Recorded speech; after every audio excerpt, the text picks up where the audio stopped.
Olá, meus irmãos, que a paz do Senhor esteja com vocês.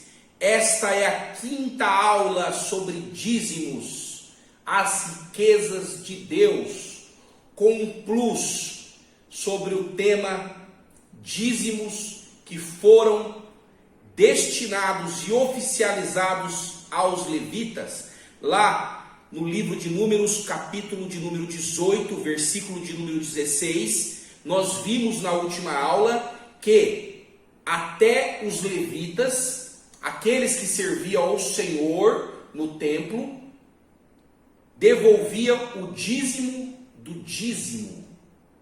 Muito bem, meus irmãos. E agora eu quero aprofundar com vocês. Quando o povo chegou na terra prometida, todos receberam as suas terras, todas as 12 tribos, menos os levitas, menos aqueles que trabalhavam exclusivamente para o Senhor. E quando o povo recebeu as suas terras, meus irmãos, o povo se esqueceu dos levitas. O povo se esqueceu que eles haviam se apossado das terras que também eram dos levitas, mas que Deus determinou que os levitas somente trabalhariam para o Senhor. Mas o povo não só se esqueceu dos levitas, como o povo também se esqueceu e se esquece de Deus, se esquece da palavra de Deus, se esquece das ordenanças de Deus. Por acaso tudo que eu estou falando aqui não é bíblico? Tudo que eu estou falando aqui não é a palavra de Deus, não é a vontade de Deus? Eu venho te dizer, meus irmãos, Deus é justo. E você é justo? Deus é fiel. E você é fiel?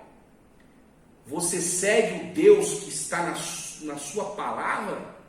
Ou você segue o Deus da sua imaginação e o Deus que você diz que coloca no seu coração, enquanto que o coração do homem é enganoso, muitas das vezes está fazendo a sua vontade?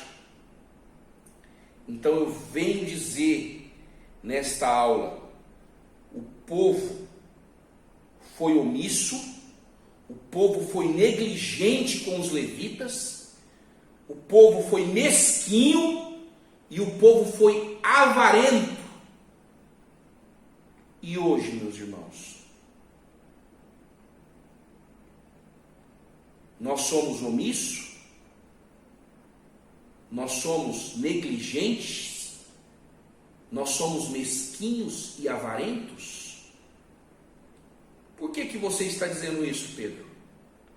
Quem são hoje aqueles que servem na casa do Senhor?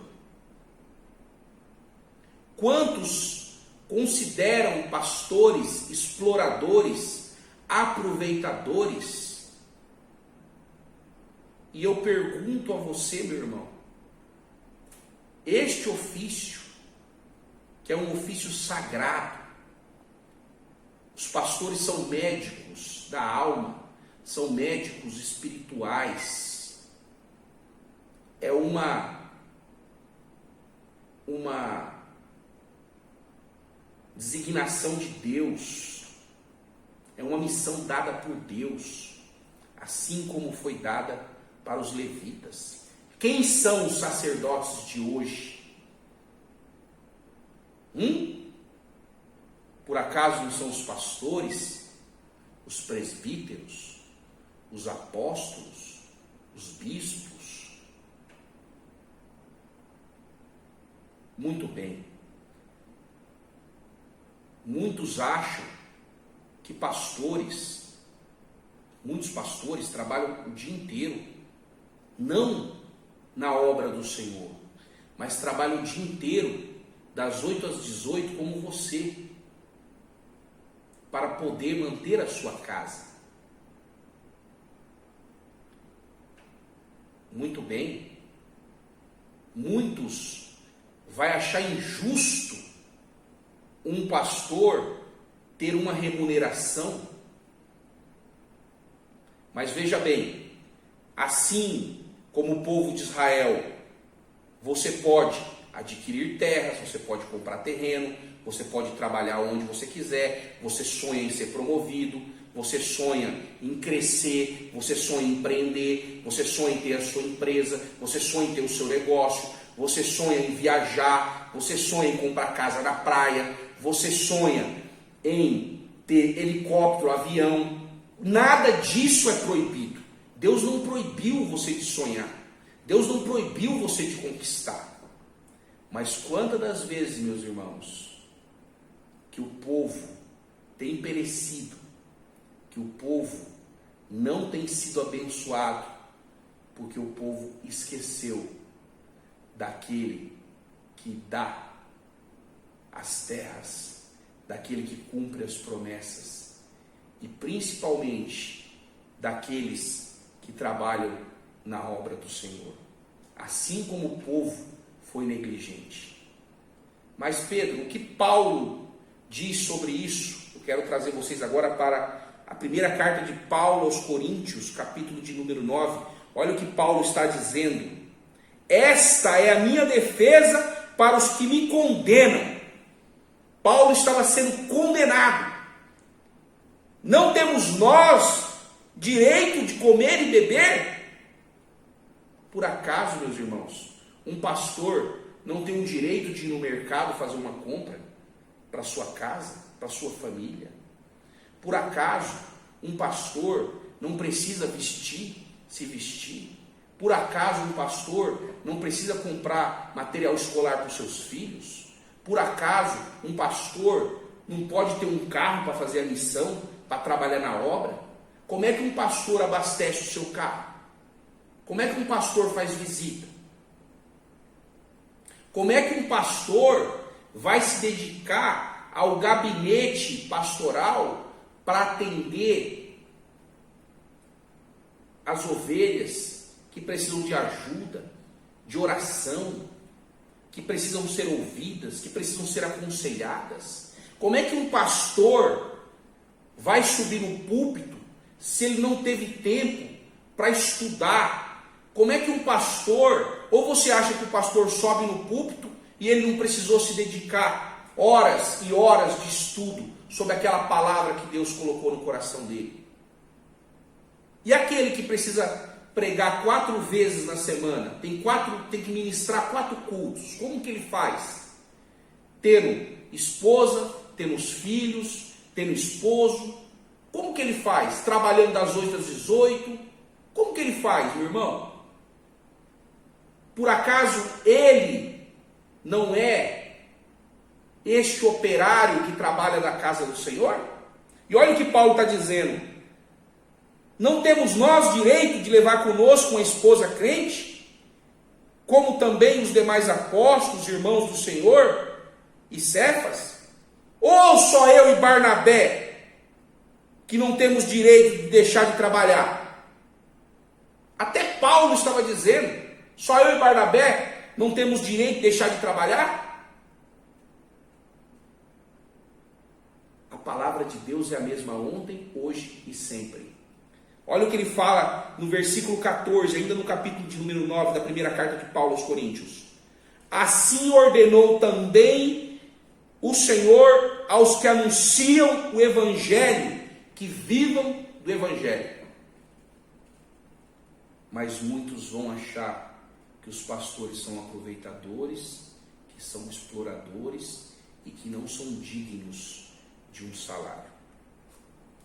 Mas vamos ver aqui que fala a primeira carta de Paulo a Timóteo, capítulo de número 5, versículo de número 17. Os presbíteros que governam bem sejam estimados por dignos de duplicada honra, principalmente os que trabalham na palavra e na doutrina.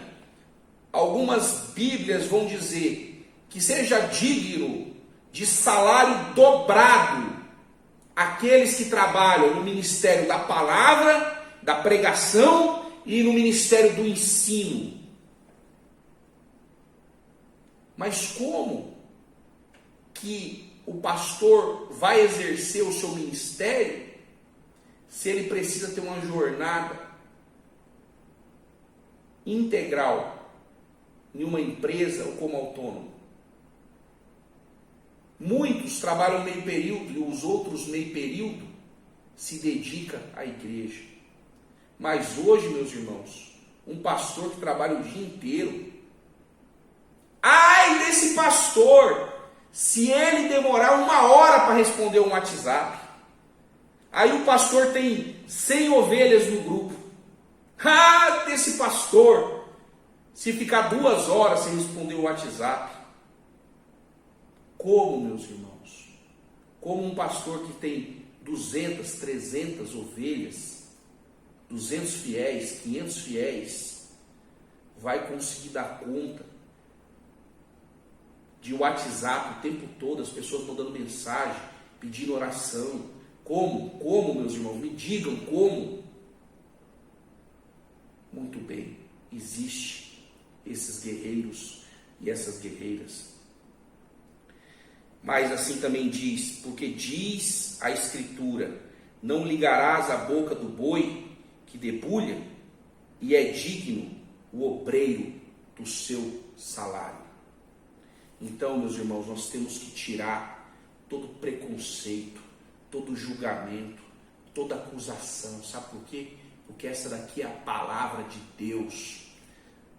Mas eu não estou aqui para falar da remuneração do pastor, não.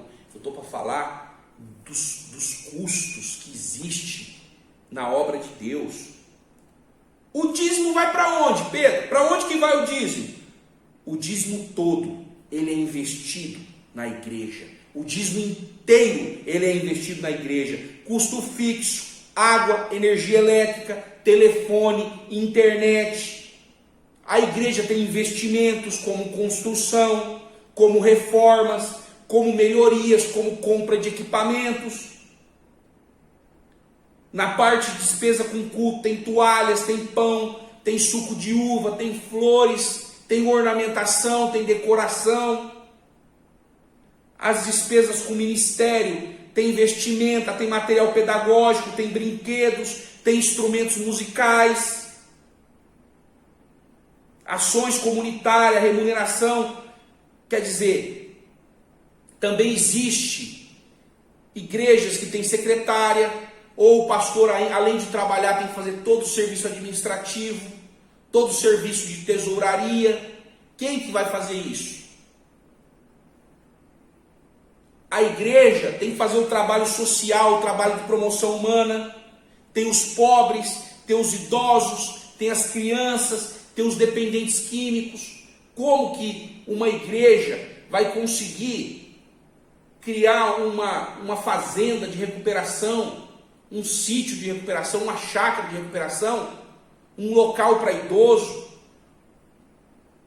Como que vai fazer essa promoção humana sem recursos?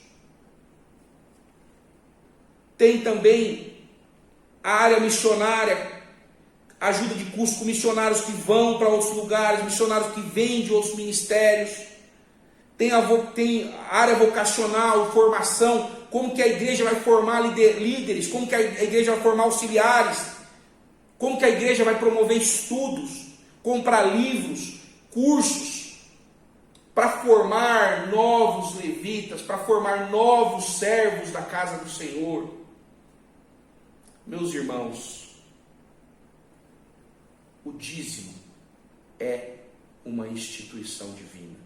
Eu tenho certeza, nós estamos na 5ª aula, falta 35 aulas que vão falar sobre dízimos, e você vai ver a importância do dízimo. Eu ainda vou falar de oferta, eu ainda vou falar de caridade. São coisas diferentes. Que Deus abençoe você. Em nome do Pai, em nome do Filho e em nome do Espírito Santo. Amém.